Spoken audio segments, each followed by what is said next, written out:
Danny, a very spirited effort for your team today and had that late lead of 7 points. Wright State doing what they're going to do to a lot of opponents this year, go to their All-American candidate, Kim Demings, and she really took over the latter stages of that fourth quarter, not only scoring the ball but distributing the ball too. Just take me through those final few moments and what you thought happened.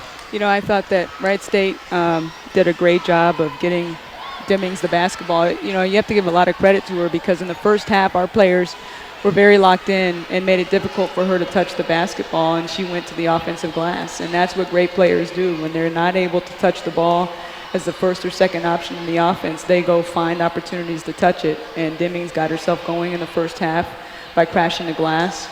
I thought they did a good job against our zone of moving her to the high post where she could actually forcibly have to touch it.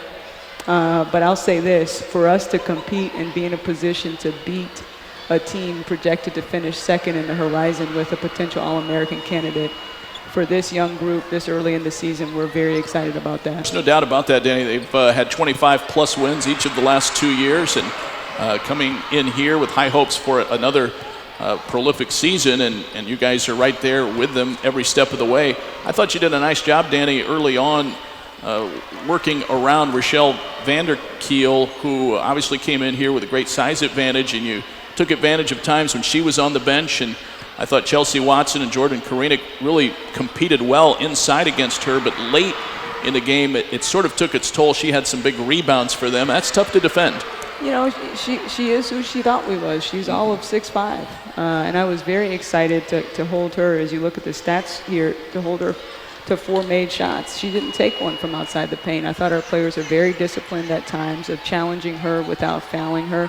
And you're right, down the stretch, I thought that she impacted the game some by virtue of the fact that she's 6'5", and we just didn't have length that she couldn't score over. But again, they're a very well-coached team, a very talented team. They've got a lot more gray hair than we do at this stage, and it showed.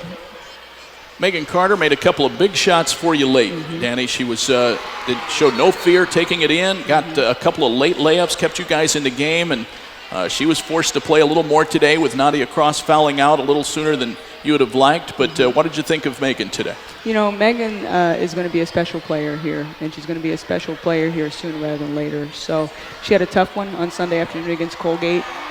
She responded very nicely today. Some of it was by choice, and some of it was not.